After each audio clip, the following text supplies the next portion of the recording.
sudah rasanya apa yang firman Tuhan katakan itu sesuatu yang mustahil. Tapi inilah dahsyatnya perjumpaan. Sebuah perjumpaan di mana Tuhan berkata-kata kepada seorang manusia, itu mengubah segalanya, saudaraku.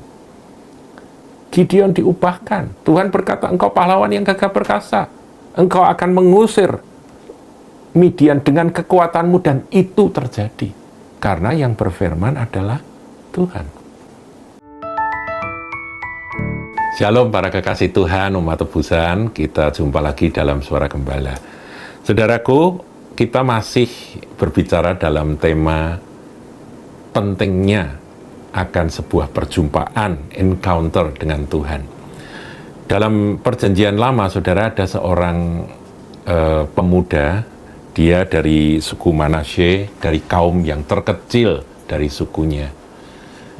Dia bukan siapa-siapa. Dia penakut karena pada waktu itu bangsa Israel sering ditindas, saudaraku ya. Jadi kedatangan akan bangsa Midian yang ketika mereka waktunya panen, datang dirampok, begitu. Itu berulang kali. Dan mereka dianiaya, saudara. Dimiskinkan. Mau ngelawan nggak berani, karena orang-orang Midian itu adalah petarung-petarung atau orang-orang warrior-warrior yang ditakuti, saudara. Itu yang terjadi. Nah, pemuda dari suku Manasye ini namanya Gideon, saudara. Dia nggak ada satu cita-cita, keinginan sedikit pun untuk bisa merdeka dari penjajahan orang Midian ini. Ya sudah, dia terima nasib saja. Dikatakan dia itu sedang mengirik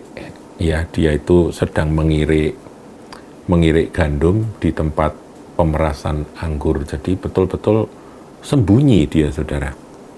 Karena apa? Kalau ketahuan ada hasil panen, langsung nanti dirampas. Sehingga orang-orang Israel sangat-sangat miskin. Kita lihat firman-Nya di dalam Hakim-Hakim pasal yang ke-6. Dikatakan ayat 3 ya, saudara, saya lompat aja ayat 3. Setiap kali orang Israel selesai menabur, datanglah orang Midian, orang Amalek, dan orang-orang dari sebelah timur lalu maju mendatangi mereka. Berkemahlah orang-orang itu di daerah mereka dan memusnahkan hasil tanah itu sampai ke dekat Gaza. Dan tidak meninggalkan bahan makanan apapun di Israel, juga domba atau lembu atau keledai pun tidak. Sebab orang-orang itu datang maju dengan ternaknya dan kemahnya, dan datangnya itu berbanyak-banyak seperti belalang. Orang-orangnya dan unta-untanya tidak terhitung banyaknya. Sekaliannya datang ke negeri itu untuk memusnahkannya. Sehingga orang Israel menjadi sangat melarat oleh perbuatan orang Midian itu. Lalu berserulah orang Israel kepada Tuhan. Nah, saudaraku, seruan dari umat Israel yang tertindas ini rupanya didengar oleh Tuhan yang di sorga. Nah, kemudian Tuhan menjumpai seorang pemuda yang bernama Gideon. Nah, kita lihat ya, ayat 11. Kemudian datanglah malaikat Tuhan dan duduk di bawah pohon tarbantin kepunyaan Yoas orang Abiezer itu, sedang Gideon anaknya mengirik gandum dalam tempat pemerasan anggur agar tersembunyi bagi orang Midian. Tadi sudah saya sebutkan bahwa Gideon ini nggak punya keberanian, saudara, untuk ngirik gandum itu di tempat terbuka. Dia cari tempat tersembunyi. Karena apa? Karena dia pikir kalau ketahuan pasti dirampas. Jadi nggak ada keberanian untuk melawan sama sekali. Nah, ayat 12, malaikat Tuhan menampakkan diri kepadanya dan berfirman kepadanya demikian.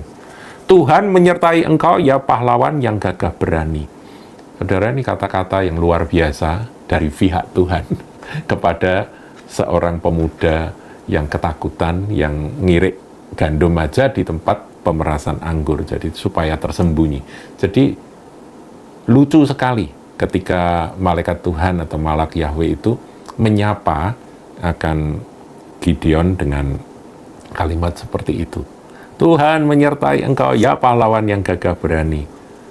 Nah, tentunya Gideon kaget dan Gideon langsung menjawab begini. Jawab Gideon kepadanya, "Ah Tuanku, jika Tuhan menyertai kami, mengapa semuanya ini menimpa kami?" Ya kan? Jadi kan dikatakan Tuhan menyertai engkau, ya pahlawan yang gagah berani. Tentang pahlawan yang gagah berani dia tidak berani singgung dulu. Dia cuman langsung berkata kepada Tuhan, membantah Tuhan dengan berkata, "Jika Tuhan menyertai kami, mengapa semuanya ini menimpa?" Saudara, kadang-kadang begitu. Tuhan berfirman, "Aku menyertai kamu." Jawabannya bukan "Terima kasih Tuhan engkau menyertai aku bersyukur dan aku percaya." Bukan begitu, tapi malah jawabannya, "Kalau engkau menyertai kami, mengapa semua ini terjadi? Mengapa malapetaka, mengapa kesialan-kesialan ini terjadi dalam hidup kami?" Begitu ya, saudara. Tapi memang Tuhan itu kalau berfirman itu kadang-kadang bertentangan dengan apa yang terjadi, apa yang kita lihat, itu bertentangan. Kalau kita percaya dengan apa yang Tuhan katakan, maka terjadilah seperti itu. Itu dahsyatnya sebuah perjumpaan. Perjumpaan itu akan mengubah, tapi perubahan dari Gideon ini juga membutuhkan akan proses, saudara. Proses bertahap ya. Nah, kemudian ayat 14, kita lompat, saudara. Lalu berpalinglah Tuhan kepadanya dan berfirman, "Pergilah dengan kekuatanmu ini dan selamatkanlah orang Israel dari cengkeraman orang Midian. Bukankah aku mengutus engkau?" Jadi dipilih Gideon ini untuk menjadi pemimpin umat Israel, untuk pergi dengan kekuatanmu. Lah Gideon kan melihat kekuatanku ini apa? Kalau aku kuat kan aku sudah maju dan aku sudah melawan mereka. Hatiku pun lemah. Ya orang katanya kuat itu harus mulai dari hati kan, saudara. Hati yang kuat, berani begitu. Aku nggak berani, hati aja aku nggak punya. Apalagi kekuatan fisik. Menghadapi orang-orang Midian yang memang sudah biasa bertempur. Jadi, sudah rasanya apa yang firman Tuhan katakan itu sesuatu yang mustahil. Tapi inilah dahsyatnya perjumpaan. Sebuah perjumpaan di mana Tuhan berkata-kata kepada seorang manusia, itu mengubah segalanya, saudaraku. Gideon diubahkan. Tuhan berkata, "Engkau pahlawan yang gagah perkasa. Engkau akan mengusir Midian dengan kekuatanmu," dan itu terjadi. Karena yang berfirman adalah Tuhan. Paham ya, saudaraku? Ya tentunya, kalau kita baca lebih lanjut, Gideon terus membantah selalu dengan kata, "Ah Tuhan, Tuanku, ah Tuhanku." Itu selalu muncul kata-kata itu.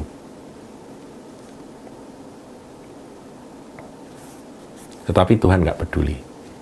Nggak peduli. Tuhan terus berbicara, dan Gideon pun diubahkan oleh kuasa firman itu.